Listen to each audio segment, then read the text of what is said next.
What's going on, everybody? Sorry for the lengthy delay, but we are back once again with another video review. Today, we are finally taking a look at the Hiya Toys Exquisite Basic Kong from Kong Sculpt. God damn it! In this series, we're going to be taking a look at every single Hiya Exquisite Basic figure in the Godzilla line. Every repaint, reissue, 2.0, whatever they put out, we're going to be taking a look at them all in release order. Let's get started. Alright, for realsies though, yes, we are taking a look at the Hiya Toys Exquisite Basic Kong from Kong 2017 today. This is Hiya Toys' second attempt at a Kong figure. I mean, just look at it. At a first glance, this is a remarkable improvement from their last attempt. And we'll be taking a closer look at the two of them side by side a little later on. Now, much like their last attempt, you do get a decent variety of accessories in the box with this figure. We'll take a closer look at all these later on, but here's a quick overview of what you get in the box. You get one additional headpiece, 3 additional pairs of hands, and a tree to swing at your Skull Devil. But here is the figure itself. He is small, he is stumpy, he is angry, and he is ready to go. This is a pretty important release in Hiya's catalog, in my opinion, as this is really our first look at Hiya rapidly evolving in how they engineer figures. I mean, I'm getting a little ahead of myself here, but compare this to their previous Kong and their next Kong. This is like the perfect middle ground, the perfect stepping stone from where Hiya was roughly 3 years ago and where they are today as of this video. And who knows how much they will keep improving after this video has come out with future releases. But enough on future releases. Let us take a closer look now at this monkey and all of its detailing. Something I was a little critical on that first Kong was the sculpted fur. I recall mentioning on that first Kong, the fur didn't quite look like fur. It looked more like a rough skin texture. And I am pleased to say that on this figure, they really improved on their fur texturing. You can really make out the clumps of fur and the strands of hair all throughout the body. It's especially noticeable here on the forearms, although you will also notice it up on the shoulders, on the body, fading out of the chest, going all the way down to the legs. It still isn't perfect, but it is a remarkable improvement from their last Kong. Now, the hands are going to be about as remarkable as their last Kong. Not that that's a bad thing. The hands always looked very nice, and this Kong is no different. What is worth noting, however, is that the hands are a softer material than last time. Also the feet. The feet are a similar, flexible, softer material. But the sculpt work on the hands, they look very nice. They look very leather-like, very skin-like, very appropriate for Kong, as well as underneath the feet, where you will also get the copyright information. The chest is going to be appropriately textured. It looks flat and shiny, but if you get up close, you can actually see some nice rippling and subtle textures on the skin, including some nipples. Look at that, Kong nips. And just like the last Kong, the scars are sculpted on there. And just like the last Kong, that sculpt work is going to be going up, well up into the abdomen. So when you get this guy articulating, some of that sculpted detailing isn't going to be lost, although the scars do only go up so far. As for the head, oh boy, this head sculpt. The details that are on the head are well sculpted. You got some very nice defined ears, faded into all that fur. The fur fades out. You got this nice skin texturing, just like the hands.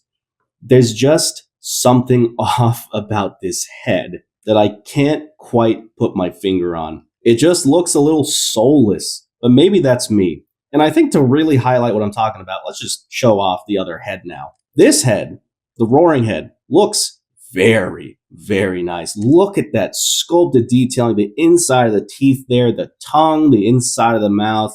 It all looks great. Has a nice roaring expression. This just doesn't scream Kong 2017 to me. Oopsies. It's not going to have as many coats of paint as the GBK Kong, but what it's going to offer in exchange is a much subtler, more natural looking figure. It is going to have a very similar darker brown base coat, but as for the dry brushing, it's very subtle this time. There is a brighter brown dry brushed all throughout the figure, but it is very, very subtle. It blends in with the rest of the fur very nicely. Very nicely painted eyes for, again, how microscopic these eyes are. there's just, again, something a little soulless looking behind those eyes. I really can't quite put my head on it. Now, as for the mouth, I'm going to switch to the growing head for this, as there's just a little more to talk about. The teeth on both heads are going to have this rustic yellow look to it with a brown wash applied. This is actually going to look a lot nicer than the GVK Kong heads, in my opinion, as that wash is a lot more subtle. The inside of the mouth, though, simply looks extraordinary. Now, before we go into articulation, here are the two Hiya Kongs. Now, overall, the 2017 Kong, as I mentioned, is a remarkable improvement. Everything from the general body proportions to the finer details. This is a very impressive improvement for, how long was it? A year and a half? Something like that between releases? It's not often you see a company improve that fast to this degree. Here's a side profile comparing the arms. As you can see, again, I feel they really improved on the fur texturing. This is especially noticeable on the backs, where again, the 2017 Kong's going to have really nice layered fur. Although they did nerf Kong's ass, though. Like, what happened here, Hiya? You gave Kong some proper defined ass cheeks on the original, and here he doesn't have an ass. He just has a slit. What happened? What happened here? But here we can start seeing the differences in their approach to the heads. Now, the old head's going to look a little sharper. That's probably just because Kong from GVK had a bit of a beard growing. But even the facial expression, the old one just looks meaner. I don't know. Maybe I'm just going crazy. All right, well, with that out of the way, let's talk about articulation. Just how well did Hiya improve the articulation on their second Kong figure? Well, I'm happy to say they improved it significantly. Let's talk about these arms. Now, as you can see, the arms do go down a lot further, although I am kind of cheating that like I do for the original. The arms, if you have them completely straightened out, they go down only about that far. But again, you can rotate them, and they look very natural with them rotated out like that. But they swing up about that far. Looks very nice. They can rotate all the way around. As you saw, there is a rotation at the bicep, allows you to rotate all the way around. The elbows are technically on double hinges, although they're a bit stiff and they don't want to go that far. This is after a couple heat treatments. The arms are only going to bend about that far, which is still nice. You can get some nice poses out of it, but it's a little limited, unfortunately. The hands are on ball joints, so they can rotate all the way around and sway in and out like that. Oh, just wiggle it off.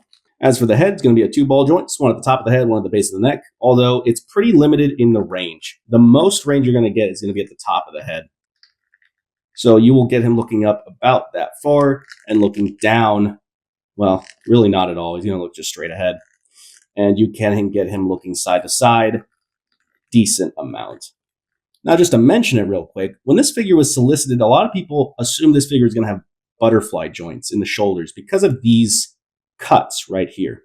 These are in fact just floating, softer pieces, soft material like the hands and the feet, but they're just kind of floating sleeves.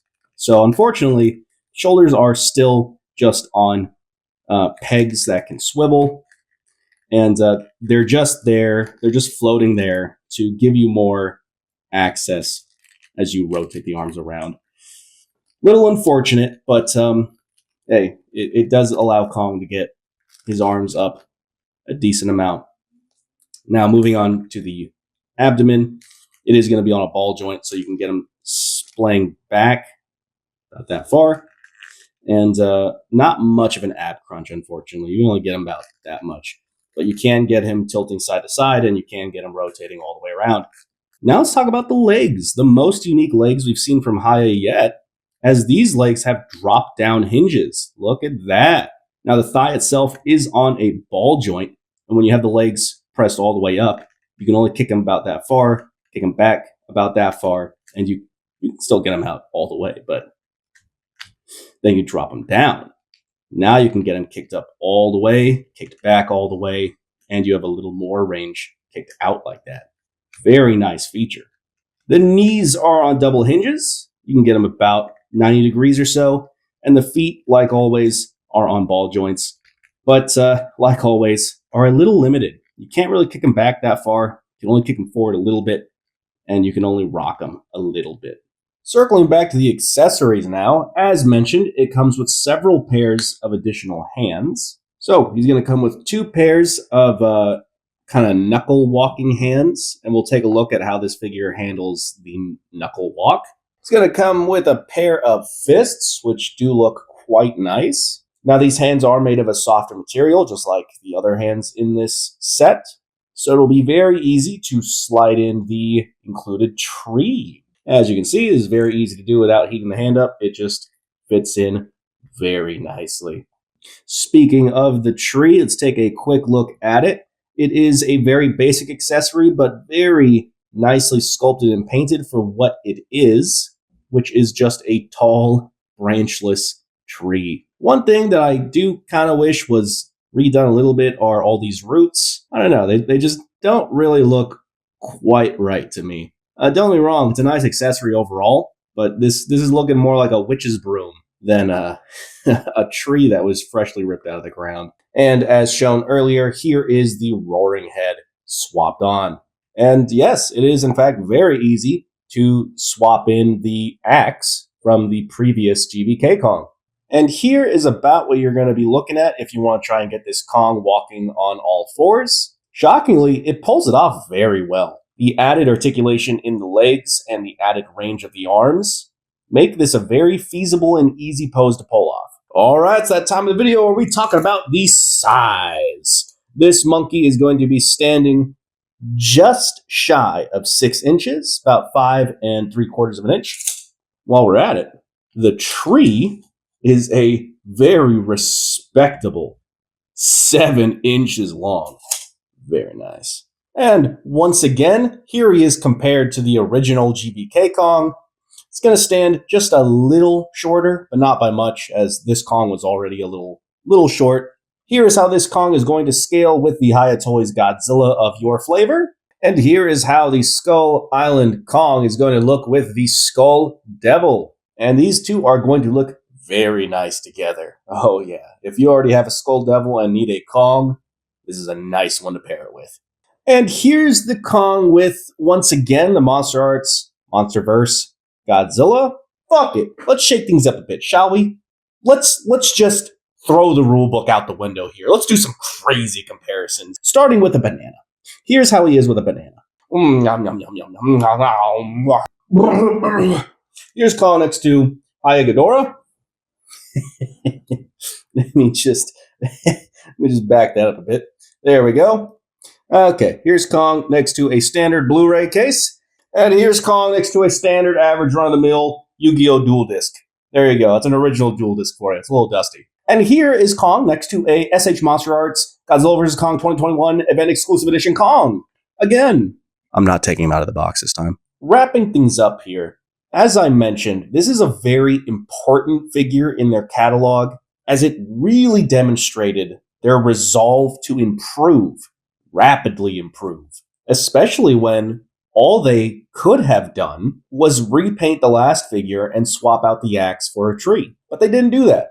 They went back to the drawing board and they remade it from scratch. It's an impressive commitment, and it really demonstrates what Hiya Toys is all about with this figure line. That being said, in my opinion, this figure is one step forward, one step back. This is a very fun figure to play around with, but this just isn't Kong 2017. As of the time of this recording, this is quite possibly Hiya Toys' least accurate figure to date. And when I say that, I'm breaking the mold of this review series, and I'm talking about all of their figures as of this recording. This just doesn't look like Kong 2017 in the slightest. The proportions are all kinds of fucked. This figure has this really weird, deformed beer belly. The head, again, something's just off with that head sculpt. The proportions of the upper body are just as weirdly deformed. The legs are just sticks. Kong from Skull Island has a very defined